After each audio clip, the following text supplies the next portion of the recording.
So Logitech have just released their new direct drive wheel, the Logitech G Pro wheel, and it was endorsed by none other than Lando Norris. And that got everyone excited until we all saw the price. Logitech, what are you doing? But it still got me interested, and they didn't send me a wheel, so I had to go out and spend my own money on one, and 2 days later, this bad boy turned up.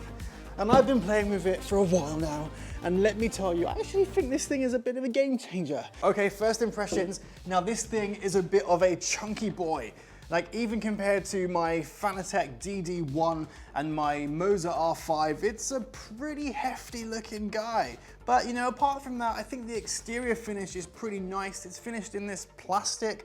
It's got this honeycomb effect, which is actually an intake for the fans, which then blows through the back. And it's at the front and back you get this honeycomb.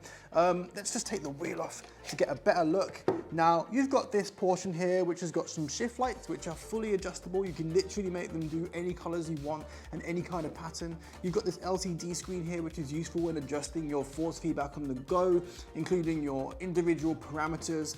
And yeah, it just looks great. And it's got this red start-stop button, which is a cool touch, just to turn it on and turn it off. Now, it's got these rubber feet at the bottom, which are useful if you're mounting it on a table. And actually, this thing mounts incredibly well to a table, so that's a good sign as well. Now, this quick release is pretty awesome. It's, as the name suggests, a quick release. And to put it back on, you just plonk that there, and it's on, and it's on, and it's stable. And then to take it off, you just give it a squeeze, and you pull it off. Now, at the present time, this is the only wheel that Logitech are currently producing, but the fact that they've made this robust quick release and the fact that they're partnered with McLaren means I think we've got some goodies coming soon. Now, on the subject of the wheel, I think this thing looks pretty nice. It's finished in this brushed aluminium effect on the front, and it's got 10 buttons that you can press individually, not including these rotary encoders here, which you can push in and out. Now, it's got 4 paddles at the back. These 2 can be used as paddle shifters, and these 2 can actually be used as clutches in Formula cars,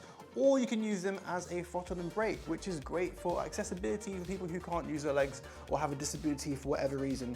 You can actually use those to accelerate and decelerate. You can tell this is a Logitech wheel because it looks kind of similar to the G923, the G920 and the G29 wheels, but it's a slightly more premium feel. Now, you've got perforated leather on the side and normal leather up top and on the bottom with some nice stitching, which is just the same leather color stitching. Now, I'm not sure if this is real leather or not, but it feels pretty good in the hands when you're just holding it like this. Now, ultimately, I think this is a really smart package. I mean, for the money, you'd expect something that looks pretty good. And to me, I think this looks pretty smart. Before we go for a drive, I'm gonna show you this thing mounted to my next level GT track. And I honestly believe if you're gonna use this Logitech, you probably need something quite sturdy because it's got 11 Newton meters of torque, which is not a small amount. And if you get punted off at turn 1, no, sorry, when you get punted off at turn 1 at Monza, you're gonna need something sturdy because this thing's gonna flip your desk. Now, it mounts pretty well to the GT track. The problem here is you've got this box here, which is quite large, meaning your monitor sits a little bit higher on this thing compared to some other wheelbases, but it still mounts pretty nicely to the GT track. Now, interestingly, Logitech have chosen to use a micro USB instead of a USB-C, which is an interesting choice in 2022, but it seems to still work. Now, when you initially start it up, you press the start button down there, and then you let the Logitech do its thing. Initially, when you turn it on for the first time, it wants you to decide whether you want it on PC, PS4, or PS5, and then the setting is set. And when you're actually in here, you can change the settings by pressing this button over here, and as you can see, you've got G-Hub, so you can use different profiles, different strength settings, so I have it on 11 Newton meters, the True Force audio settings, which I got on 15, force feedback filter, dampener, angle, which you can have up to 1080, left paddle, right paddle function, the clutch bite on the paddles down below, the RPM mode, which changes how the shift lights appear, so either left to right, right to left, center in, or inside outside. Now for the part you've been waiting for, let's actually see what this thing is like to drive. Hello guys, and welcome to Brands Hatch, and we are in a Porsche 911 GT3, which is not the easiest combination, and given that I am talking and driving, I'm not the best at it, don't expect any blistering lap times whatsoever. This is just gonna be a bit of fun. Now, the first thing you realize when you use this wheel is the True Force. Now, what is True Force?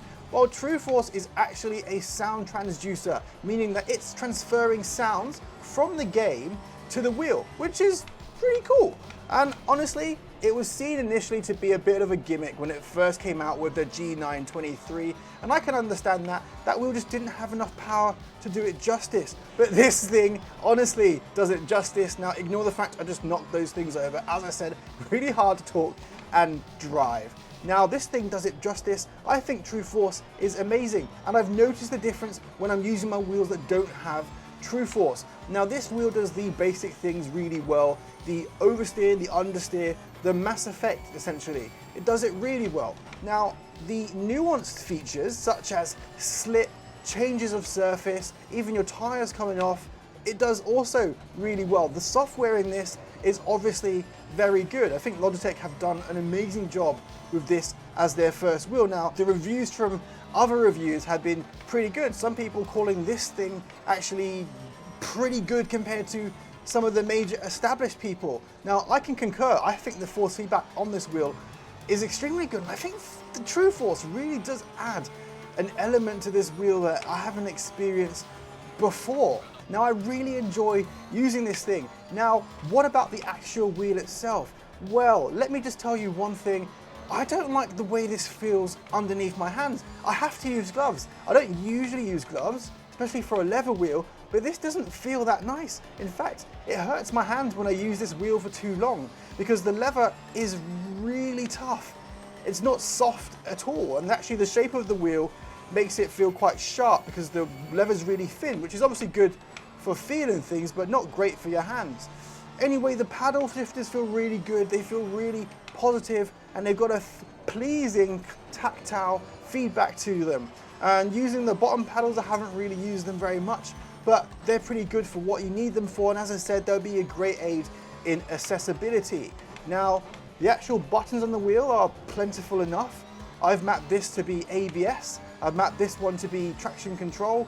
And then obviously you've got all the other things that you can do on there as well to make it fully immersed as a sim. Now, I've been using this wheel for a while and the fan has never come on for me. I've never heard the fan come on at least. Maybe it has, but I haven't noticed it, and I've used this thing for at least 4 hours in one go, which is a little bit excessive, I know, but it can't be helped. Now I've used this wheel in the Assetto Corsa to do some drifting. I've also used it in Dirt Rally 2 and F1 22, and let me tell you, it worked pretty much flawlessly with all of them. Now the problem with this wheel is its perception as being a entry-level direct drive wheel. When you look at the price, it looks mid-tier, and then when you look at the amount of force feedback you get, it starts to make sense. Now the force feedback on this thing is pretty amazing. I'm genuinely astonished at how well Logitech have done with this thing, even compared to the wheels I've tried before, including my Fanatec DD1. Yes, it doesn't have crazy amounts of power, but the actual force feedback itself is really good. It's textured, it's nuanced, and you get a lot of information from what you're doing.